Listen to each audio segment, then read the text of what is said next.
इस देश में राष्ट्रीय स्वयंसेवक संघ की 70,000 से ज्यादा शाखाएं लगती हैं। उसमें से तकरीबन 1,600 शाखाएं बिहार में लगती है। इन शाखाओं में चर्चा होती क्या है और इन शाखाओं के पास इंटरनल रिपोर्ट, जमीन पर वोटर क्या सोच रहा है, इसकी तो रहती ही अगर उस राज्य में चुनाव हो रहे हैं और बिहार में चुनाव हो रहे हैं। और सामान्य तौर पर स्वयंसेवकों को कोई निर्देश नहीं देता है कि बीजेपी चुनाव मैदान में खड़ी है और आप जाइए चुनाव प्रचार में कूद जाइए।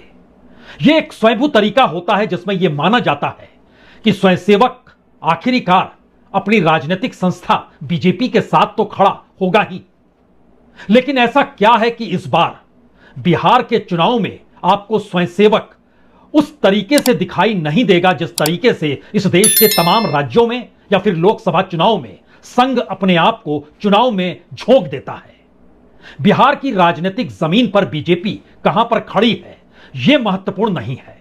महत्वपूर्ण तो यह है कि बिहार के भीतर एक आम जन या एक आम वोटर, उसके भीतर जो सवाल हैं उन सवालों का जवाब दे पाने में बीजेपी या उसका नेता कितना सक्षम है, उससे कहीं ज्यादा है कि उस नेता या बीजेपी को लेकर स्वयंसेवक या राष्ट्रीय स्वयंसेवक संघ के तमाम संगठन जवाब दे पाने की स्थिति में होंगे या नहीं होंगे। और शायद इस वक्त बिहार के भीतर जिन मुद्दों से वहां का आम वोटर प्रभावित है, उनके भीतर जो सवाल हैं, उन सवालों का जवाब दे पाने की स्थिति में शाखा लगाता हुआ स्वयंसेवक या संघ भी दे पाने की स्थिति में नहीं है। यानी ऑफिशियली या अनऑफिशियली स्वयंसेवक आपको बिहार के चुनाव में बीजेपी के लिए कहीं पर भी कोई मशक्कत करते हुए नजर नहीं आएगा। लेकिन यह सब कहना इतना आसान नहीं है। इसके पीछे की परिस्थितियों को समझना होगा और इसका असर दिल्ली पर कितना पड़ रहा है, या दिल्ली की धड़कनें कितनी बढ़ी हुई हैं, या इसका असर बिहार के चुनाव पर कैसे पड़ जाएगा, इसको समझने से पहले हमें लगता है इस बात को एक क्षण के लिए याद कर लीजिए। जब संघ के 100 बरस मनाए जा रहे थे और विजयादशमी के दिन नागपुर में सर संघ चालक भाषण दे रहे थे, तब अपने भाषण के बीच में उन्होंने एक वक्त कहा, जब कोई बड़ी गाड़ी होती है और जब वो मुड़ना चाहती है तो उसे बहुत बड़ा रास्ता चाहिए, एक लंबी चौड़ी सड़क चाहिए और उसको मुड़ने में वक्त लगता है। ये बड़ी गाड़ी क्या मोदी सत्ता और मोदी सरकार है? और मुड़ने का वक्त जिस रास्ते को टटोला जा रहा है कि इस वक्त पहला राजनीतिक प्रयोग बिहार का चुनाव है, और यह मुड़ने की परिस्थिति इस वक्त जिन नीतियों के आश्रय मोदी सरकार चल रही है उनको लेकर संघ के भीतर उठते हुए सवाल हैं।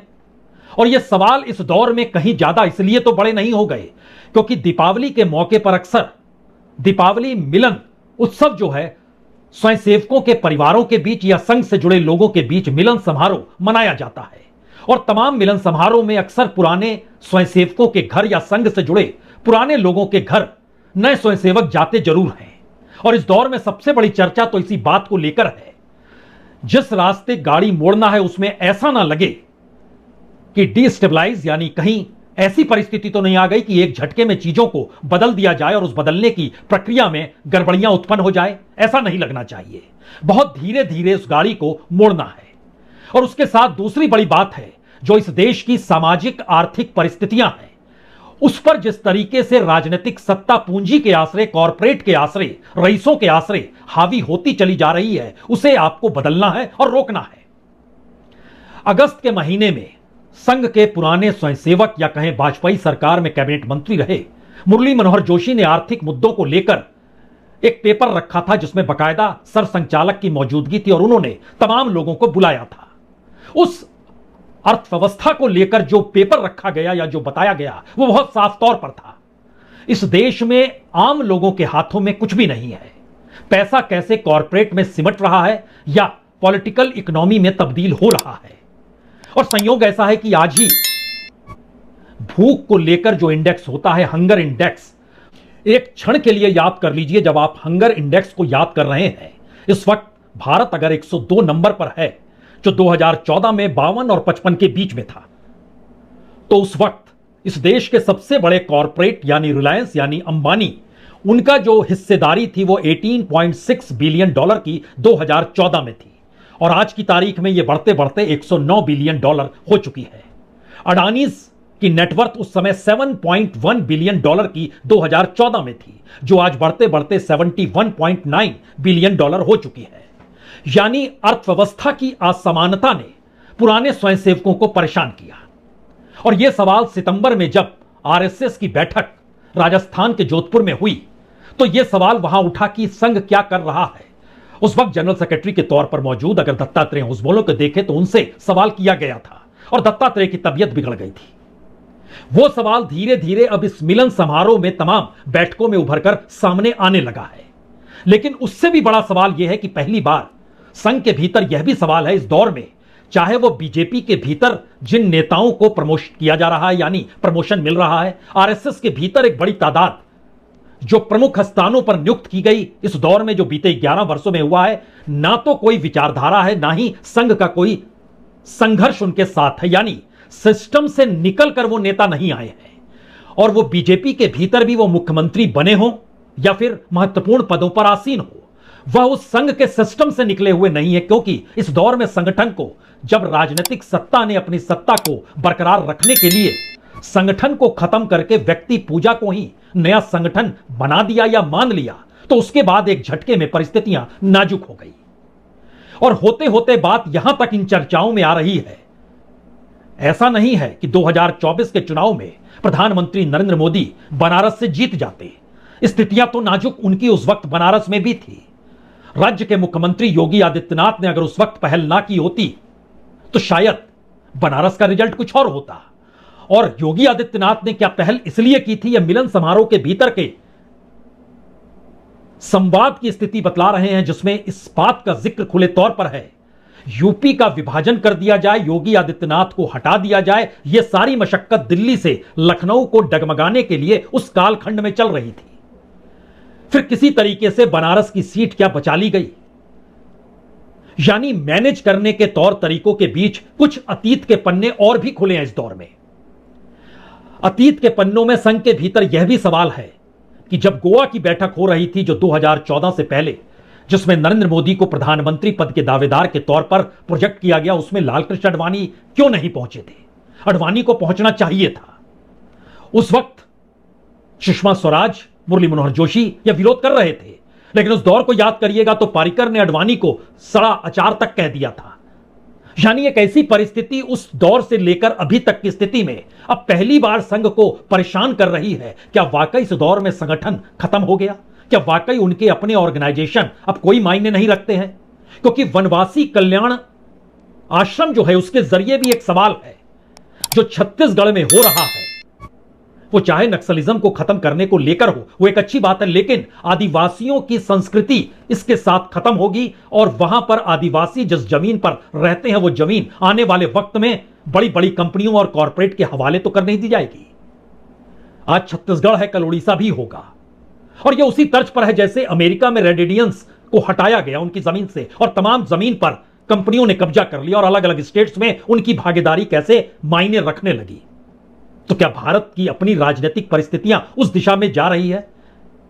इसीलिए बिहार के भीतर कोई इंडस्ट्री क्यों नहीं लगती है, इसका जब तार्किक आधार देश के गृह मंत्री अमित शाह यह कहकर देते हैं कि वहां पर जमीन का संकट है, इसीलिए हम आर्टिफिशियल इंटेलिजेंस के जरिए कुछ नई चीजें क्रिएट करेंगे।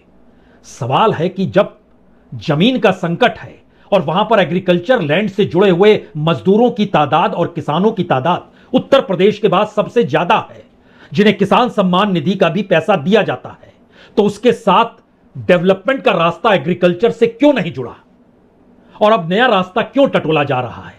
इन सब के बीच यह भी सवाल है कि इस दौर में 2024 के चुनाव के बाद जो वोट चोरी या फिर वोटों के हेरफेर का सवाल है, उसमें शाखाओं के भीतर चर्चा तो इस बात को लेकर भी हुई कि इस चुनाव में जिन वोटरों के नाम नहीं होंगे और जब वोट डालने वह बूथ पर पहुंचेंगे और पता चलेगा उनका नाम नहीं है, क्योंकि नाम पब्लिश अभी तक किया नहीं गया, लेकिन यह मामला सुप्रीम कोर्ट तक में उठ गया, तो वो सवाल कल को पंचायत, गांव, शहर, जिले स्तर पर उन स्वयंसेवकों से तो करेंगे जो स्वयंसेवक वहां पर लगातार शाखा लगाते हैं। और अगर उनकी भागीदारी खुले तौर पर चुनाव के बीच हो जाएगी तो फिर वो जवाब कैसे देंगे? तो स्वयंसेवकों की मौजूदगी नहीं होगी और यहीं से एक नई परिस्थिति निकलकर सामने उभर कर आ रही है। यह परिस्थिति इसलिए कहीं ज्यादा महत्वपूर्ण है क्योंकि पहली बार जनता दल यूनाइटेड तक को लगने लगा है स्थितियां तो हर हालत में नाजुक होंगी, और इन नाजुक परिस्थितियों के बीच आने वाले वक्त में क्या 2015 को याद कर लिया जाए? क्योंकि 2015 में महागठबंधन नीतीश कुमार ने बनाया था। नीतीश कुमार थे, लालू यादव थे और कांग्रेस थी। और अगर उस दौर को आप आंकड़ों के लिहाज से समझें, हमारी टीम ने बतलाया कि दरअसल वो एक ऐसी स्थिति थी जिसमें खुले तौर पर यह कह सकते हैं कि वाकई महागठबंधन की पूरी रूपरेखा नीतीश कुमार ने जब बनाई तो उसमें आरजेडी को 18.4% वोट मिले, 101 सीटों पर चुनाव लड़ी थी, 80 सीटें जीत गई थी। जनता दल यूनाइटेड भी 101 सीटों पर लड़ी थी, जो अभी बीजेपी और जेडीयू लड़ रही है, और जनता दल यूनाइटेड को 101 में से 71 सीटों पर जीत मिली थी, 71 पर, और 16.8% वोट मिले थे। कांग्रेस 6.7% वोट लेकर आई थी, लेकिन 41 सीटों पर चुनाव लड़ी थी और 27 सीटें जीती थी। यानी महागठबंधन के हिस्से में 41.9% वोट थे, और जो विधायक थे उनकी संख्या 178 थी।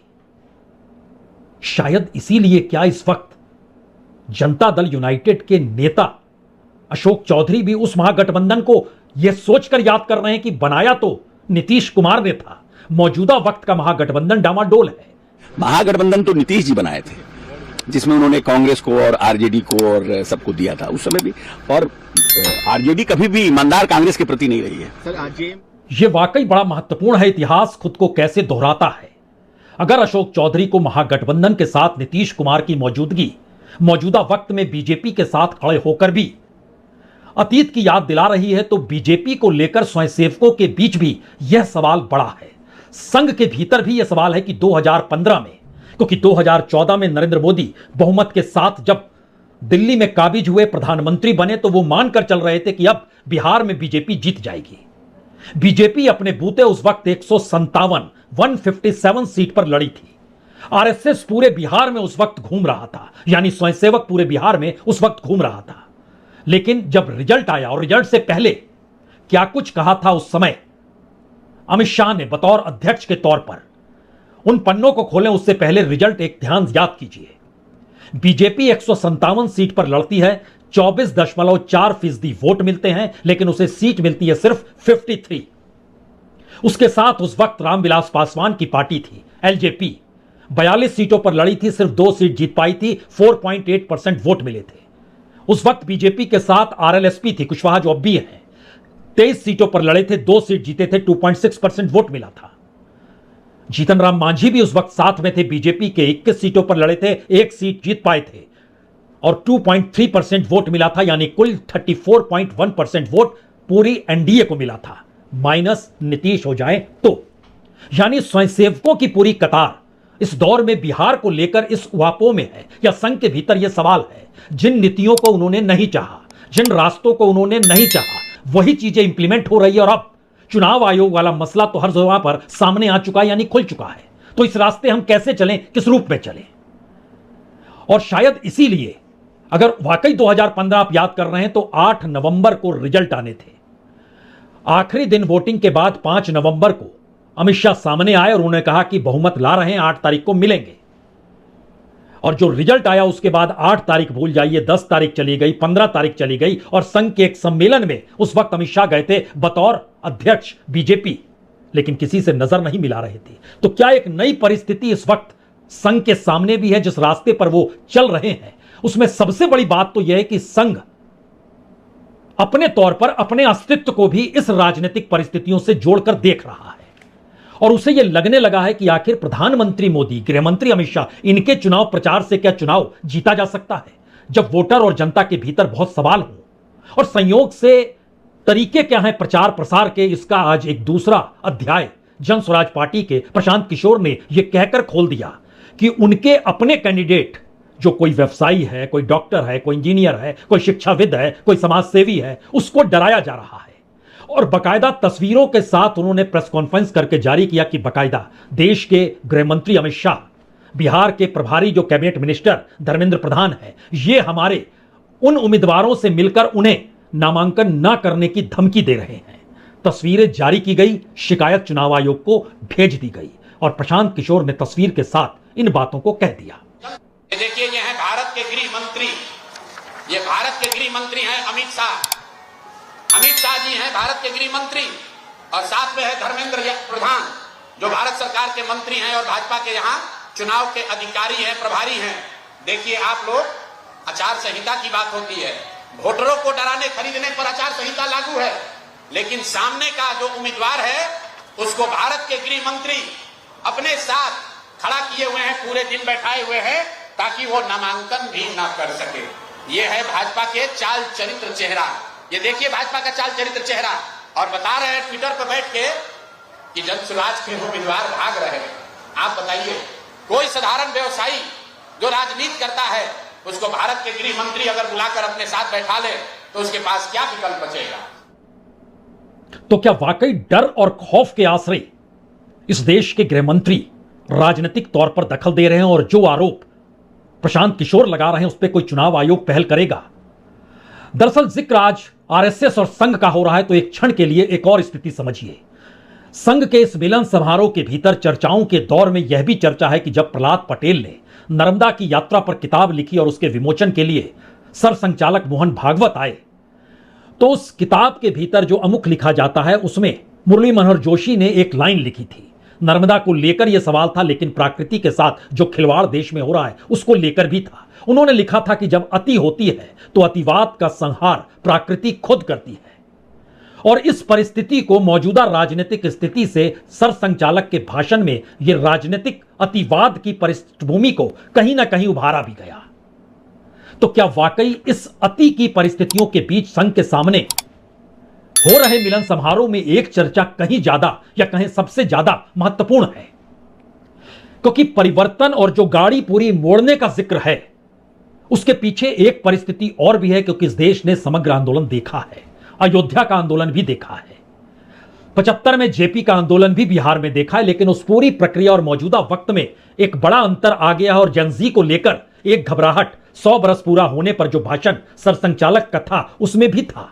वो इसलिए था क्योंकि वो जानते हैं कि इस दौर में, और संघ के भीतर भी यह सवाल है कि इससे पहले संयुक्त परिवार थे, एग्रीकल्चर इकोनॉमी परिवारों के साथ जुड़ी हुई थी। परिवार का एक शख्स अगर आंदोलन की दिशा में भी चला गया तो भी घर की रोजी रोटी चलती रहती थी और संयुक्त परिवार चीजों को संभालता था। इस दौर में संयुक्त परिवार टूटे, एग्रीकल्चर पर कॉरपोरेट का कब्जा करने की दिशा में सरकार ने नीतियां बनानी शुरू की। जो दिहाड़ी थी यानी जो मजदूर थे उनकी भी रोजी रोटी कहीं ना कहीं सरकार के साथ जुड़ जाए, और लाभार्थियों की तादाद बढ़ते बढ़ते उनकी अपनी ऊर्जा को लाभार्थी में तब्दील करके ऐसी दिशा में लाकर खड़ा कर दे जहां वो सरकार के खिलाफ या सरकार के मुद्दों के विरोध में खड़े ही ना हो पाए। ये मुश्किल हालात पहली बार संघ के मिलन समारोह में भी होने लगा है, और चर्चा इस बात को लेकर है कि अगर सब कुछ सत्ता के अनुकूल होता चला जाएगा तो फिर बचेगा क्या, और फिर इस देश के भीतर की ऐसी परिस्थितियों को कौन रोकेगा? इसीलिए क्या उस मुड़ने वाली गाड़ी में अब एक रवानगी और तेजी लाने की जरूरत है? इसीलिए यह फैसला है कि स्वयंसेवक को ना तो ऑफिशियली तौर पर कोई कहेगा कि आपको प्रचार करना है, और जो अपनी इंटरनल रिपोर्ट स्वयंसेवकों के भीतर की है, जो उनकी अपनी शाखाओं में उभरती है, अगर वह उन्हें चिता रही है तो वह फिर उस लकीर पर चले। क्योंकि तमाम संघ से जुड़े हुए संगठनों के सामने इस वक्त सबसे बड़ा संकट यह है कि वह जिस ब्लूप्रिंट को लेकर काम करते रहे, पहली बार वो ब्लूप्रिंट ही मायने रखता ही नहीं है, तो उनके अपने अस्तित्व का संकट है। और यह वनवासी कल्याण आश्रम तक नहीं है जिसके भीतर यह सवाल है कि देखिए लद्दाख में भी तो जमीन चाहते थे क्या, अब छत्तीसगढ़ है, फिर उड़ीसा है, ऐसी परिस्थिति वाकई है क्या? और अगर इसके आगे की चीज है तो फिर किसान संघ क्या सोचता है, स्वदेशी जागरण मंच क्या सोचता है, भारतीय मजदूर संघ क्या सोचती है, विश्व हिंदू परिषद भी क्या सोचेगा जब वो जान गया, समझ गया कि दरअसल अयोध्या के भीतर जहां पर मंदिर बनना था उससे कई फरलांग की दूरी पर मंदिर बनाया गया। जो भगवान राम की जो बालपन की मूर्ति वहां लगनी थी वह भी नहीं लगी। ये सारे सवाल हैं जो इस दौर में मिलन समारोह में उठ रहे हैं, लेकिन इसका राजनीतिक प्रयोग तो बिहार में ही नजर आएगा। और बिहार की राजनीतिक परिस्थितियों में स्वयंसेवक अगर पांव पीछे खींच रहा है तो क्या यह परिस्थिति 2015 के चुनाव परिणाम की परिस्थिति में बीजेपी को लाकर खड़ा कर देगी और बिहार के भीतर राजनीतिक परिवर्तन या नए समीकरण नई दिशा को तय कर देंगे? लेकिन उससे भी ज्यादा बड़ी बात है, क्या बिहार के चुनाव परिणाम जिस यूटर्न को लेना था ट्रक को, वह यूटर्न बिहार चुनाव परिणामों के साथ बड़ी रवानगी और तेजी के साथ सामने आ जाएगा? यही वो स्थिति है जो दिल्ली की राजनीतिक सत्ता की धड़कनों को बढ़ाए हुए है। बहुत बहुत शुक्रिया।